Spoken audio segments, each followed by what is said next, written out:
सुदर्शन घुले याला 14 तारखेपर्यंत पुन्हा एकदा पोलीस कोठडी सुनावण्यात आलेली आहे। खंडणी प्रकरणामध्ये सीआयडीने घुलेची कोठडी मागितलेली होती। सीआयडीला 5 दिवसांची कोठडी हवी होती। कोर्टाने घुलेला 2 दिवसांची कोठडी दिलेली आहे।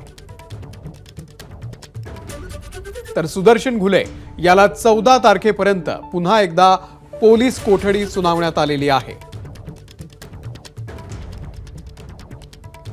खंडणी प्रकरणामध्ये सीआयडीने 5 दिवसांच्या कोठडीची मागणी केलेली होती, परंतु कोर्टाने 2 दिवस पोलीस कोठडी सुनावलेली आहे। त्यामुळे 14 तारखेपर्यंत सुदर्शन घुले हा पोलीस कोठडीमध्ये असणार आहे।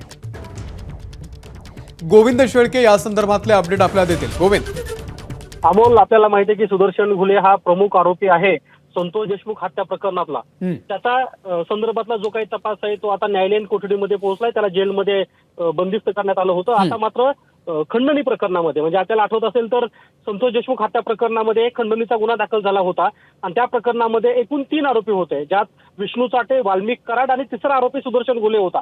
तर या सुदर्शन घुलेची खंडणी प्रकरणातली जी चौकशी आहे ती करणं बाकी होती, म्हणून सीआयडीने आज सीआयडीचे जे तपास अधिकारी आहेत या प्रकरणाचे अनिल गुजर त्यांनी केच्या जिल्हा व सत्र न्यायालयाकडे मागणी केली आणि सुदर्शन घुलेला हजर करण्यात आलं कोर्टासमोर। त्यावेळेस 5 दिवसाची पोलीस कोठडी मागण्यात आली होती, मात्र त्यापैकी 2 दिवसाची पोलीस कोठडी केच्या जिल्हा व सत्र न्यायालयाने दिली आहे। अमोल, निश्चित गोविंद, धन्यवाद दिलेल्या या माहितीबद्दल। एबीपी माझा, उघडा डोळे बघा नीट।